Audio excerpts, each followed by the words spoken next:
E agora para cima, nosso grande Falcão, nós vamos mostrar a sua história aí.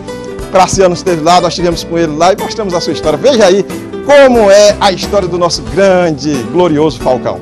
Olá, meu amigo Arei. Aí, sou eu, Falcão, em carne e osso, muito mais osso do que carne. Mas é o seguinte, Arei, antes de mais nada, eu queria agradecer a você a oportunidade de estar no seu programa, dar um alô especial para os seus telespectadores, que sei que são muitos, e contar um pouquinho da minha história, né? Como é que cheguei a ser esse mega star, esse pop brega nacional que sou hoje em dia, e as pessoas não sabem como é que o cara surgiu assim de repente. Na verdade não é de repente, né? É uma longa história que eu contarei aqui para vocês agora. Primeiramente comecei, logicamente, nascendo, né? Nasci lá na Serra do Pereiro em 1957, ó, 50 anos atrás, é brincadeira. Graças a seu Zé Maia, meu pai, dona Carminha, que numa noite lá de colóquio fabricaram esse indivíduo que está aqui, né? E de lá para cá eu vim crescendo, aprendendo, e para poder fazer todo esse, digamos assim, essa presepada que eu faço, eu tive que passar por todas as etapas que um ser humano vai passando. Você tem que estudar, tem que ter uma família interessante, tem que ter os desamores, as desilusões, os desamores, as coisas alegres, as felicidades, as infelicidades, que todo mundo tem na vida, né? Mas como eu tinha um pai, principalmente, e uma mãe também, que gostava muito de música, muito de leitura, eu fui dentro de casa, fui vendo aquela onda toda de meu pai todo dia ouvindo música, principalmente os bregas, de Valdir Soriano, de Agostinho, não sei das quantas, aqueles bregas mexicanos, Agostinho Lara. Eu fui crescendo e ao mesmo tempo fui dando aquele estalo de que um dia, pô, eu posso fazer uma arte com isso aqui, não é possível que não vai dar nada. Foi quando a gente se mudou para Fortaleza, mais ou menos nos anos 70, no começo dos anos 70, aí que eu fui me entrosando com os amigos, morando lá na Parquelândia, aprendi a tocar violão e comecei a compor as primeiras músicas. Essas músicas já eram nesse estilo esculhambativo que eu faço hoje, né? É uma coisa que ninguém teve coragem de gravar. Eu sempre fui um cara meio desengonçado, muito grande, 1,90 m naquela época, com 15 anos, para Parquelândia e Fortaleza era uma coisa estranha. Aí eu era meio tímido, vivia dentro de casa mais introvertido ali com meu violão, lendo muito, né? Você tem ideia, rapaz, de bula de remédio, jornal reatrasado, caixa de embalagem, tudo quanto era produto, eu lia tudo. E aí eu entrei para a faculdade de arquitetura. Isso no começo dos anos 80, 82, mais ou menos, entrei na arquitetura. Já ia com uma bagagem razoável de algumas composições. Conheci lá na universidade, não na arquitetura, mas dentro da universidade, conheci Tarcísio Matos, que fazia comunicação, Flávio de Independência também fazia comunicação, Moacir Maia, esse pessoal todo que era da minha geração ali dentro da universidade, e a gente começou a querer montar uns grupos de música, uns grupos literários. Tivemos lá um jornal sem regra, que era um jornal, talvez um jornal alternativo que durou uma certa época dentro da universidade, basicamente da UFC, era esse um jornal sem regras, onde eu era desenhista.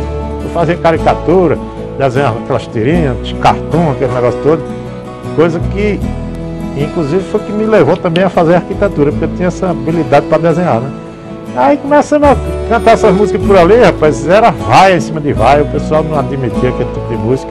Até que um dia apareceu um festival de música, que era o Festival da Canção dos Bancários, do BNB. E o Tarcísio Matos, meu parceiro já, nessa época, um parceiro mais assíduo, é quem era funcionário do Banco do Brasil. Então nós nos inscrevemos lá com uma música chamada Canto Gregoriano número 1.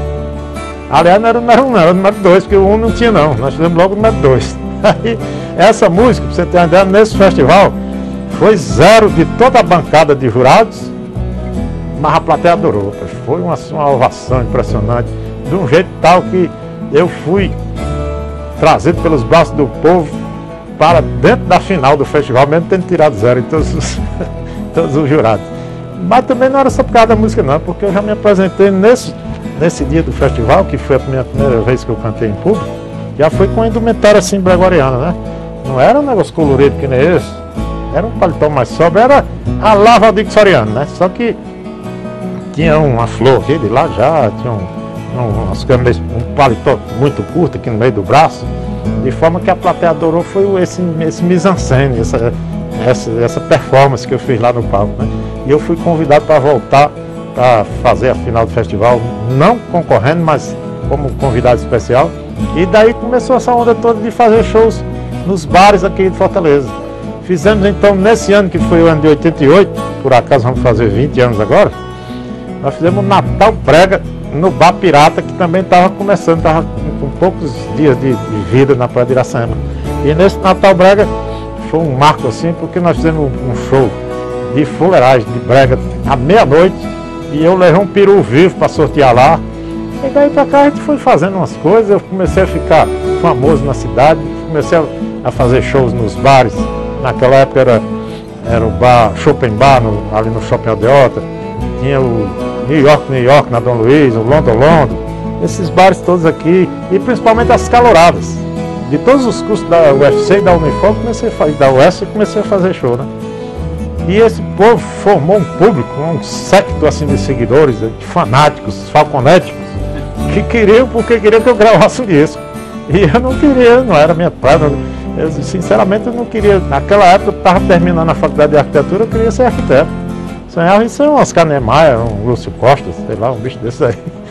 Nunca pensei em cantar num palco e mostrar minha música, né?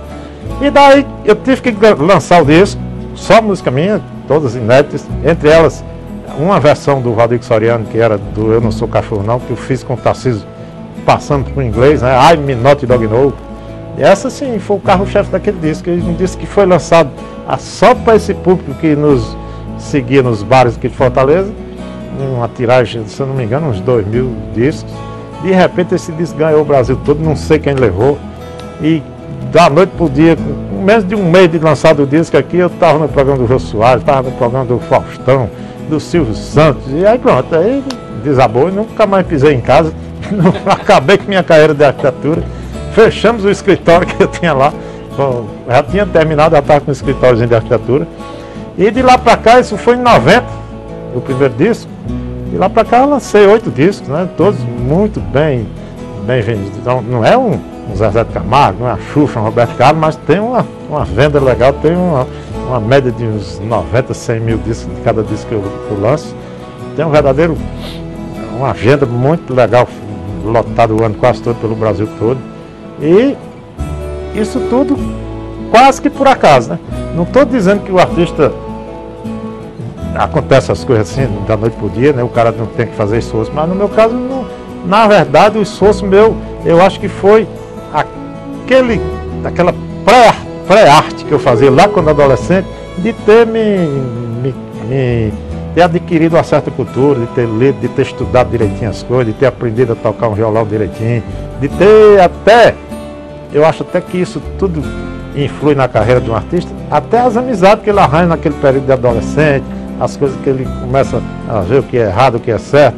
Não que o cara tenha que ser quadrado, nem tem que ser redondo, nem tem que ser nada, mas o cara tem que ter uma certa cultura para depois, quando tiver uma oportunidade como eu tive, não deixar a oportunidade cair por água abaixo, né? Você tem que se firmar naquela oportunidade. É a história do cavalo que passa selado, você pula em cima e sai montado e não cai mais, né?